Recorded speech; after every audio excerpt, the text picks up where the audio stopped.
All right, I actually challenged myself just to do this as a video so you could hear my thinking as I go along, and that might be more beneficial for you.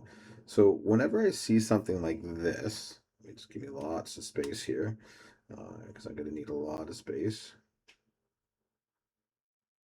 Okay, so whenever I do something like this, right away I can kind of see inside those brackets, I got some radicals, got a fourth root and a cubed root. First thing I want to do is just always kind of rewrite those as a fraction exponent first. So let's do that. Let's write this as a fraction exponent. Okay, so there you can see I just wrote this down very quickly as fractional exponents. And I'm going to just pause the video every time I do a step because it'll be a lot of writing and I don't want this video to get too long. So now the second thing I can do here, like I could do this right away, but oh man, I could start getting like 1 over that craziness right there, then times the derivative of that, and there's got to be an easier way. So as I mentioned in the other video, is we can simplify first using our log rules. So we got a quotient rule with my logs here. So I can break this down into two logs or two lns and subtract them. That's my quotient rule. Okay, so after using my quotient rule with logarithms, you can see I split that up into two different logs. And remember, ln is a log, so I can do this.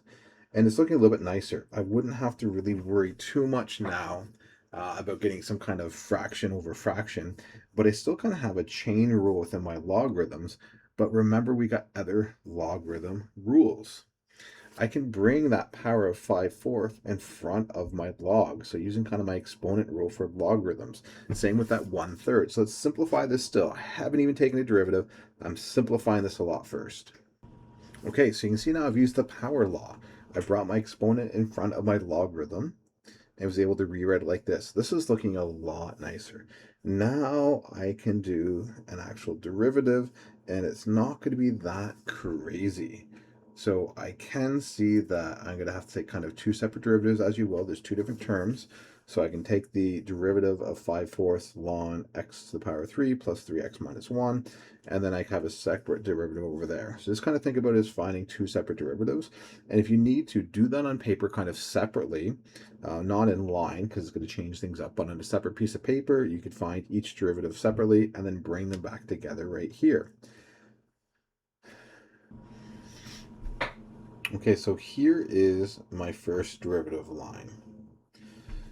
So I can leave that 5/4 kind of hanging out there. It's just a constant. So then I find the derivative of the ln, which is 1 over the function times the derivative of the function. Then subtracting, again, just leave that 1/3 out there because it's a constant. And then 1 over what I'm taking the ln of times the derivative of what I'm taking the ln of. So I can simplify this down a little bit for sure to make it a little bit nicer. And that first little bit there too, I do see a common factor. So I can see that I kind of have a 3x squared plus 1 in there. So you will kind of see how I use that right there as I write out my next line. And we'll look at the next line. Okay, so there's my simplified derivative. Just combining the 5 and the 3, as I talked about, it's that 3x squared plus 3. I can common factor the 3 out, so then I times that by the 5 on top. And just kind of simplify my bottom a little bit there to make it look nicer. But this is really what I've got. Like that second term really looks like there should be something I can cross out, but there's not. Remember, I have to common factor something out first before I can actually simplify it down. So there is my derivative. I mean, you could get there if you try to take the derivative of that right away without simplifying, but you can see using log rules can make things a lot easier.